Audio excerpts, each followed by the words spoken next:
चौथा अध्याय देवताओं द्वारा देवी की स्तुति। ध्यान। मैं दुर्गा देवी की उस जया स्वरूप सिद्धि के इच्छुक पुरुष जिनकी सेवा करते हैं, जिन्हें देवता सदैव चारों ओर से घेरे रहते हैं, जिनके श्यामल अंगों की आभा मेघों की नीलिमा के समान मोहक है, जो अपने कटाक्ष विक्षेप से शत्रुओं को हृदय को भय से व्याकुल कर देती हैं, जिनके मस्तक पर आभद्र मुकुट और चंद्र किरणें बड़ी सुहावनी लगती हैं, जो अपने हाथों से शंख चक्र कृपाल त्रिशूल आदि अस्त्र शस्त्र करती हैं, जिनके 3 नेत्र हैं, जो सिंह के पीठ पर सवार हैं तथा जो अपने तेज से तीनों लोकों को परिपूर्ण कर रही हैं, उनका हृदय से ध्यान करता हूँ अर्थात उनका वंदन अर्चन करता हूँ। श्री सुमेधा ऋषि बोले, हे राजन, देवी के हाथों अत्यंत पराक्रमी दुराचारी देव पीड़क तथा दुष्ट महिषासुर और उसकी विशाल सेना के मारे जाने पर अत्यधिक हर्ष के कारण पुलकित हो इंद्रादि देवता कृतज्ञवस्त नतमस्तक होकर देवी को श्रद्धा पूर्वक प्रणाम करते हुए उच्चतम वचनों द्वारा उनकी स्तुति वंदन करने लगे। सभी देवताओं के सभी समूह की एकमात्र मूर्ति और संसार के प्रति प्राणी की आत्मशक्ति है, जिससे यह विश्व स्थित है। उस संपूर्ण देवता और महर्षियों से पूज्य देवी को हम लोग भक्ति पूर्वक नमस्कार करते हैं। उस संपूर्ण देवता महर्षियों से पूज्य देवी को हम लोग भक्ति पूर्वक नमस्कार करते हैं। हे देवी, हम लोगों का कल्याण करें। जिस देवी के अतुलनीय प्रभाव वर्ण से भगवान विष्णु, ब्रह्मा और शिव भी असमर्थ हैं, वह चंडिका देवी संसार की रक्षा करें और हमारे कष्टों को दूर करें। हे देवी, आप पुण्यात्मा के घर लक्ष्मी रूप में, पापियों के घर दरिद्रता के रूप में, निर्मल हृदय वालों के हृदय में सद्बुद्धि के रूप में, सज्जनों तथा अपने निष्ठावान भक्तों के हृदय में श्रद्धा रूप में तथा कुलीन व्यक्तियों के मन में लज्जा रूप में निवास करती हैं। इस प्रकार हे देवी, आप संसार की रक्षा करो। तुम्हें बारंबार नमस्कार है। देवता लोग देवी की स्तुति करते हुए बोले कि हे देवी, तुम्हारे असुर आदि विलक्षण तथा उत्कृष्ट अनेक रूप हैं और आपका अस्मिति बल असुरों का वंश करने वाला आपका रूप, बल और चरित्र सभी अनंत हैं अर्थात वर्णन से परे हैं। अतः हम लोग आपका वर्णन करने में असमर्थ हैं। हे देवी, तुम ही संपूर्ण संसार की उत्पत्ति का कारण हो और सतस्व रज तम गुणों वाली होती हुई भी आप सभी प्रकार के विकारों से मुक्त हो। आपकी महिमा का पार ब्रह्मा, विष्णु, महेश आदि देवता भी नहीं पा सकते हैं। हे देवी, यज्ञों में जिस स्वाहा के बोलने से देवता लोग तृप्त होते हैं और जिस स्वधा से पितृ लोग संतुष्ट होते हैं, जिसे बोलकर सभी मनुष्य देवताओं और अपने पितरों को संतुष्ट करते हैं, वह स्वाहा और स्वधा तुम ही हो।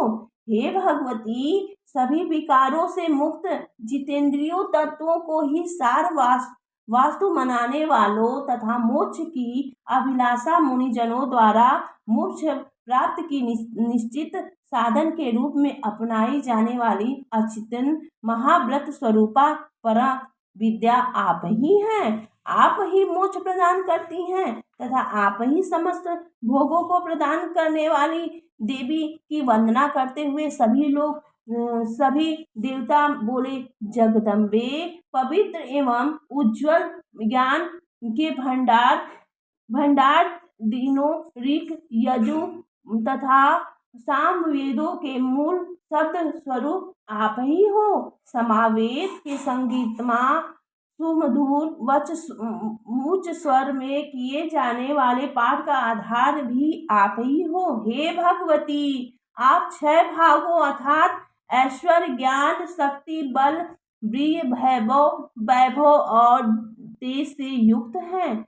विश्व के उत्पत्ति करने वाली और उत्पन्न प्राणियों को कृषि, वाणिज्य आदि के स्वरूप आजीविका जुटाकर उनका पालन करने वाली तथा उनके कष्टों का निवारण करने वाली भी आप ही हैं। हे देवी, तुम बुद्धि हो, संपूर्ण शास्त्रों का सरस्वती रूप भी तुम ही हो। दुर्गा अर्थात कष्टों से प्राप्त होने वाली, संसार से अलग रहते हुए भी तुम मनुष्यों को कठिन भाव सागर से पार कराने वाली बलशाली नौका हो। और विष्णु के हृदय में रहने वाली तथा शिव की अर्धांगिनी पार्वती भी तुम ही हो। हे देवी, यह बहुत आश्चर्य की बात है कि निर्मल मुस्कुराहट वाली, पूर्णिमा के चंद्रमा के समान, पूर्णचंद्र बिंब के समान उत्तम तथा स्वर्ग के समान दीप्त क्रांति पूर्ण संसार को मोहने वाली तुम्हारा रूप देख कर भी महिषासुर तुम्हारे ऊपर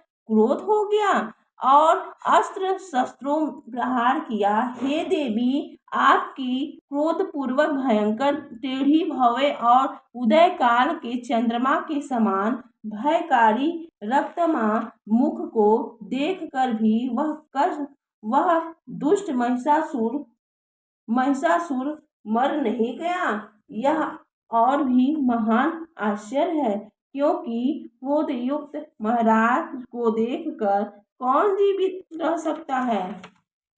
हे देवी, महिषासुर की विशाल सेना को आपके अग्नि के समान क्रोध में क्षण मात्र में भस्म कर दिया। ऐसा देखकर हम लोगों ने यह अनुभव किया है और इस निष्कर्ष पर पहुँचे हैं कि आप परमात्मा स्वरूप हैं। आपके प्रसन्न होने पर जगत के प्राणियों का अभ्युदय होता है, उन्हें सुख वैभव मिलता है। इसके विपरीत आपको क्रोध क्षण भर में ही असंख्य कुलों का सर्वनाश कर देता है। देवी, हमारी आपसे प्रार्थना है, आप हम पर प्रसन्न हो और हम पर अपनी कृपा बनाए रखें। हे देवी, जिन व्यक्तियों पर आपकी अनुकंपा होती है, वे अपने क्षेत्र में सदैव सम्मानित होते हैं तथा यश के साथ साथ उन्हें धन की भी प्राप्ति होती है। धर्म तथा अपने परिवारजनों के पालन में भी वे समर्थ होते हैं। हे जगजननी धर्मात्मा, मनुष्य आपकी अनुकंपा को प्राप्त करके ही प्रतिदिन श्रद्धापूर्वक धर्म कार्यों को करने में समर्थन होते हैं और आपकी कृपा से ही जीवन काल में सभी प्रकार के भोगों को भोगते हुए अंत में तुम्हारी प्रसन्नता से ही स्वर्ग और मोक्ष को भी प्राप्त कर लेते हैं। हे दुर्गे, संकट के समय स्मरण करने वाले मनुष्यों के संकट को आप नष्ट करती हैं और अच्छी दशा में भी याद करने वाले मनुष्यों को आप सभी प्रकार के भोगों को प्रदान करती हैं तथा उन्हें सद्बुद्धि भी प्रदान करती हैं। इस संसार की दरिद्रता, दुख तथा भय को नष्ट करने में तुम्हारे अलावा और कोई समर्थ नहीं है। हे जगदम्बे, आप संसार के पीड़ित लोगों के दुख का दूर करने एवं उन्हें निश्चित सुख देने के लिए तथा नरक के अधिकारी लोगों के दुख को दूर करने के लिए अत्यंत पापी जीवों को भी स्वर्ग में पहुंचाने के लिए संग्राम में आप उनका वध करती हैं। दुष्ट प्राणियों पर कृपा करने वाला आपके सिवा और कौन है। हे अम्बे, आप अपनी क्रोध पूर्वक दृष्टि से ही असुरों को नष्ट कर सकने वाली होने पर भी उन पर अस्त्र का प्रहार करती हैं। इसका अर्थ है कि हमारे शत्रु आपके शास्त्रों के स्पर्श से पवित्र होकर स्वर्ग को प्राप्त करें। हे देवी, यदि उन शत्रुओं पर आपकी ऐसी उत्तम बुद्धि रहती है तो भक्तों के लिए क्या पूछना और कहना। हे देवी, आपके अग्नि समान तेज वाले खड्ग की भयंकर चमक से भी उन असुरों की आंखें नहीं फूटी। इसका अर्थ यह है कि उनकी दृष्टि शीतल चमक से भी उन असुरों की आंखें नहीं कीड़ों को प्रदान करने वाले आपके मुख पर टिकी हुई थी। आपके मुख की ओर देखने से ही वे खटक के तेज से बच गए थे। हे देवी, तुम्हारा यह स्वरूप स्वाभाविक गुण है कि आपका शील स्वभाव दुराचारियों के स्वभाव को भी बदल देता है। आपके रूप का न तो चिंतन किया जा सकता है और ना ही किसी से उनकी तुलना ही की जा सकती है। आपका बल भी असीमित है। देवों के पराजित करने वाले असुरों के दर्प को भी आपके बल ने चूर कर दिया है। असुरों के पास भी प्रवृत्ति का होने के उपरांत भी आपने उन पर दया करके उन्हें स्वर्ग प्रदान किया है। यह आपकी दयालुता का उदाहरण है। हे देवी, तुम्हारा पराक्रम सर्वोत्कृष्ट है। उपमा किससे दी जाए। शत्रुओं के मन में भय उत्पन्न करने वाला आपका मनोरम रूप भी इस संसार में अद्वितीय है। दोनों लोकों में केवल आप में ही ये दोनों विरोधी गुण अर्थात हृदय में कृपा, सहानुभूति तथा युद्ध में निष्ठुरता एकत्रित दिखाई देते हैं।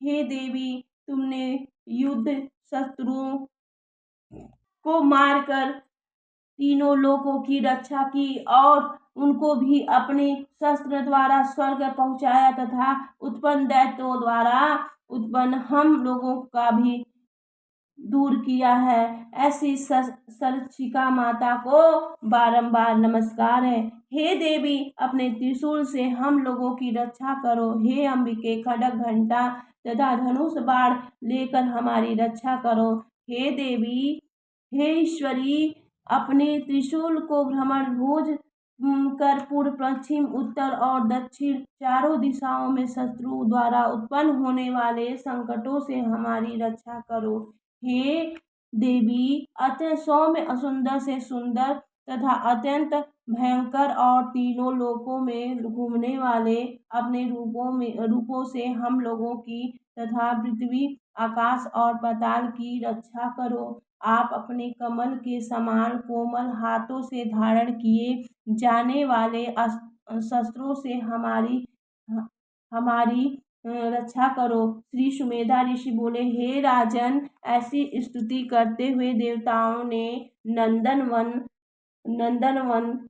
के दिव्य फूलों, चंदनादि सुगंधित पदार्थों से देवी की पूजा की। देवताओं द्वारा श्रद्धा भक्ति पूर्वक उत्तम पदार्थों, धूपों, दीपों आदि सुपूजित श्री जगत माता देवी प्रसन्न होकर सभी देवताओं से बोली,